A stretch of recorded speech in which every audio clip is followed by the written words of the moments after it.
Well, folks, welcome back to our live show following the State of the Union by Donald Trump. Please have a seat, everybody. Folks, I'm so happy they're here. My first guest tonight hosts the best morning show on TV from CBS This Morning. Please welcome Gayle King, John Dickerson, Norah O'Donnell, and Bianna Golodryga.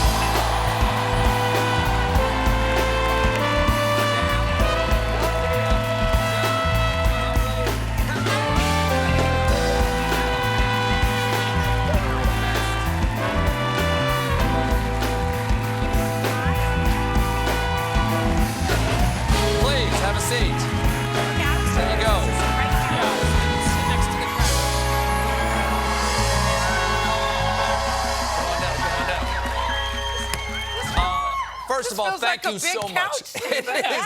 We cut out the big couch for you guys. I don't think we've ever had this many people at once. Thank you so much for being here. I know that you guys work real jobs and have to get up in the morning. Thanks for coming to our little reindeer games tonight. Yeah, we're just thinking sleep is overrated. That's what we're thinking. And if you're going to stay up late on a school night, shouldn't you be with Stephen Colbert? Okay, let's get right to it. We got a lot to cover and very little time, and we're live. Okay, so how did he do? Gayle, how do you think he did? We kept hearing, all afternoon we kept hearing it's going to be unity, unity, unity. Then an hour before I heard it's going to be very aggressive, very caustic, very acrimonious. I actually thought that I thought it was pretty tame. There were a couple of moments where you went, huh? You know, where you sort of cocked your head. But I did think that he tried to extend the olive branch. I think he tried to. When was that? When he gave the shout out to the women. When he gave the shout out to the women, all wearing white. That's true. Yeah, that's true. That's what I'm saying. That was a really a lovely moment that they had before he could name it. You know, I think they knew it was coming, and they said, "We're not going to let you congratulate us." No, they all rose. He was trying to take credit for the fact that so many women, we have a record number of women in the workforce now, 74 million women.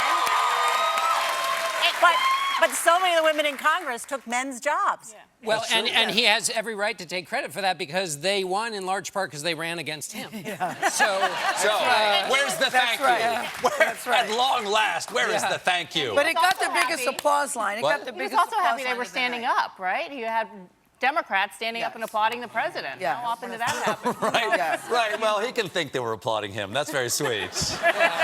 It was very beautiful, though, to see all of that white. You got an immediate. It was a great effect. I think all the women on the Democratic side wore white. You saw the impact of the change in the Congress immediately. That, in some ways, was we'll get to the Democratic response in a moment, but in ways that was sort of a pre-response to anything the president was going to say, was the diversity of the Democratic side. Well, you couldn't help but notice it with Nancy Pelosi sitting right behind him. Yes. Right, and sure. Wearing white in honor of the suffragettes, in honor of women getting the vote. But I noticed that the guys all got together, too, and decided to wear navy suits. They did.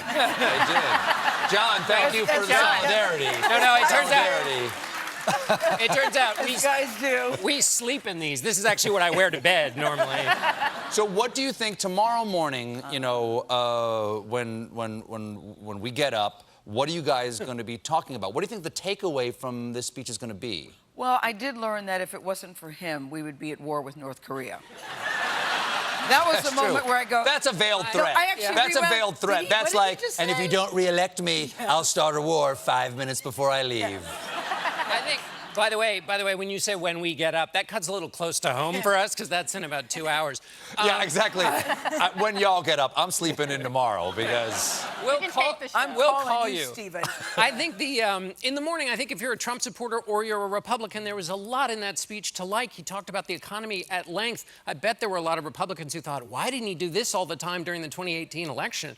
Talk about how the economy is roaring. Talk about criminal justice reform, which was a bipartisan effort. But I think State of the Unions kind of evaporate pretty quickly after they've been given based on the context of what's happening outside. And what's happening outside of that building now? There are the Mueller investigations. There are other federal investigations. We are in the snooze bar period between one government shutdown and a potential other government shutdown. You've got the Democrats having just won 40 seats in the House, feeling energized because they fought him. That's the context, which means everything he says will probably evaporate. And by the way, we also have Donald Trump, the tweeter, different than Donald Trump, the teleprompter. who will Right. Yeah. Now, which...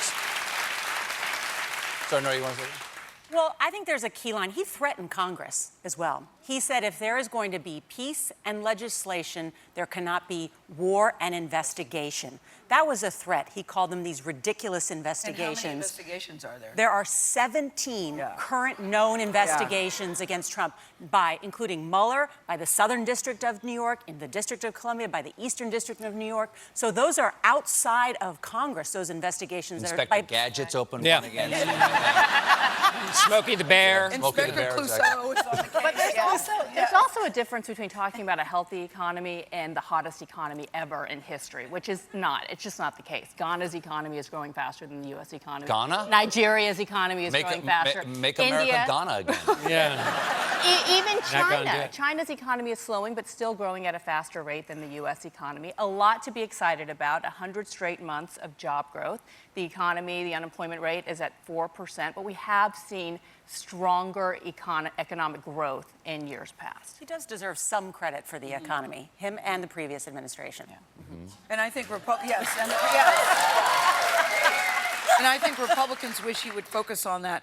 I always find it disturbing, though, Stephen, when he talks about the wall and you would think that there are marauding immigrants and migrant workers who are coming in this country who are going to murder us while we're sleeping in our beds.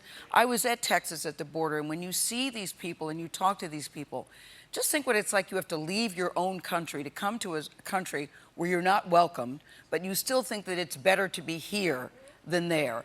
They're fleeing for their lives. They're trying to support their families. They're trying to really save their lives.